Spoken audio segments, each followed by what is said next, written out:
Please save the date, unveiling its meaning and usage.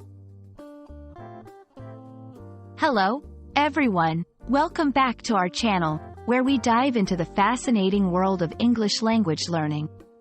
Today, we're going to explore a phrase that you've probably heard in various contexts. Please save the date. Whether you've received a card with these words or seen them in an email, this phrase carries a special significance. Let's uncover its meaning together and learn how to use it correctly in English. At its core, please save the date is a request. But it's not just any request. It's a polite and anticipatory way of asking someone to mark a specific date on their calendar because you're planning an event that you want them to attend.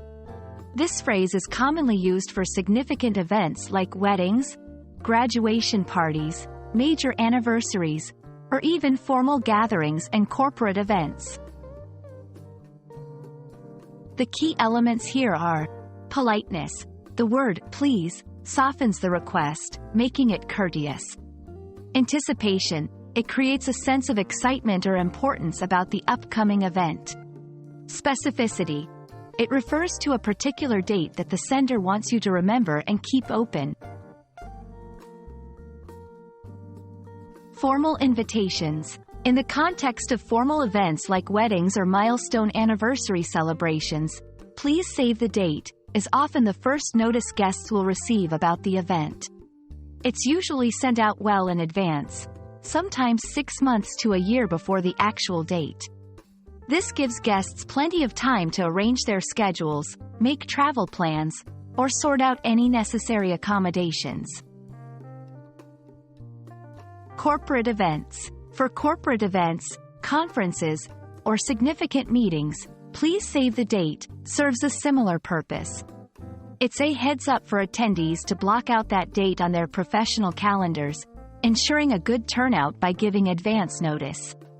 Casual settings. While more common in formal contexts, please save the date can also be used informally among friends and family for events like big parties, significant birthdays, or reunions. Even in a casual setting, it communicates the importance of the occasion and your desire for the person to attend. 1. Be clear. Ensure the date is prominent and clear. You don't want any confusion about what date to save. 2. Provide context. Give a hint about what the event is, even if details are scarce at the time of sending. 3. Follow up. Remember, a save the date is not an official invitation. Make sure to send a formal invitation with more details closer to the event. We hope this explanation helps clarify what "please save the date" means and how you can use it effectively. It's a simple phrase with a lot of heart behind it, signaling the start of something exciting. Whether you're planning an event or receive a save the date notification, now you know the significance behind those words. Thank you for watching, and we look forward to bringing you more helpful tips and insights into the English language. Don't forget to like, share, and subscribe for more content. See you in the next video.